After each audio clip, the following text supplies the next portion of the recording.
This is 6.6 practice A. This is the back of the worksheet. We're going to determine whether the dilation from figure A to figure B is a reduction or an enlargement. Then find its scale factor. So figure A is much larger than figure B. So we're going from figure A to figure B. This is a reduction. What that means is your K value better be less than 1. So it's going to be a proper fraction. Now, how do you figure out what that is? Well, there's a lot of ways, but remember how we did it on the front of the worksheet. If you just pick two corresponding ordered pairs, for example, the tip of that triangle right there in triangle B, that lives at 0, 1. And the tip of the triangle in the big triangle, triangle A, lives at 0, 3. So remember, we're going from figure A to figure B. So how does this turn into that? What can you do to 0, 3 to make it look like 0, 1? Well, you're multiplying. What do you multiply 3 by? 3 times K to equal 1. Divide both sides by 3. There's your scale factor right there. So if you can't figure out how to multiply 3 by something to get 1, set up this little equation to help you. We'll do number 16 as well. We're going from figure A to figure B. This is an enlargement.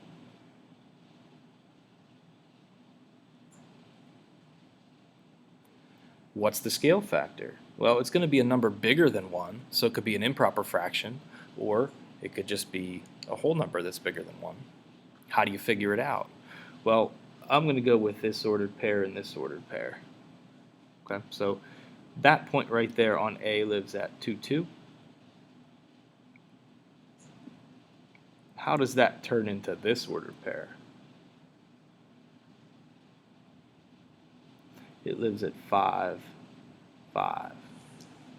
So what do you multiply 2 with to get 5?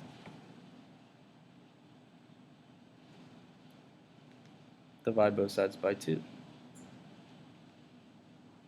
Your scale factor is 5 over 2, or 2.5.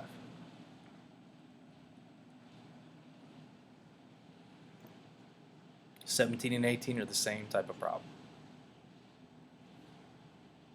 Next section, determine whether the transformation from figure A to figure B is a translation, a reflection, a rotation, or a dilation. These are similarity transformations. So remember, these are types of transformations also. Now, those transformations don't make sense here if this figure from A to B is getting larger. This is definitely a dilation because the figure is getting larger. It's an enlargement. Now, this one over here, is this figure getting larger?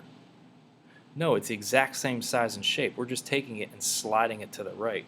That's a translation.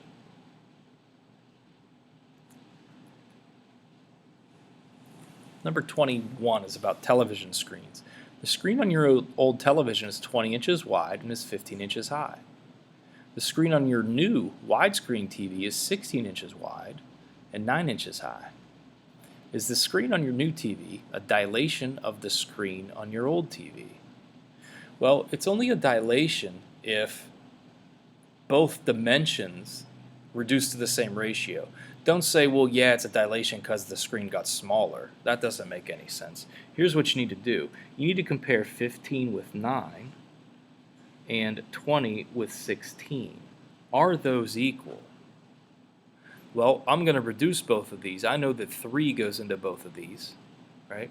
So 3 goes into here 5 times, 3 goes into here 3 times. So this is 5/3. Is this also 5/3? Well, 4 goes into both.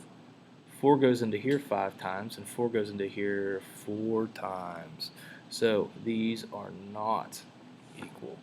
These are the same. This is the reduced versions of these fractions. They're definitely not the same. 5/3 and 5/4 are not equal. So we're going to say no.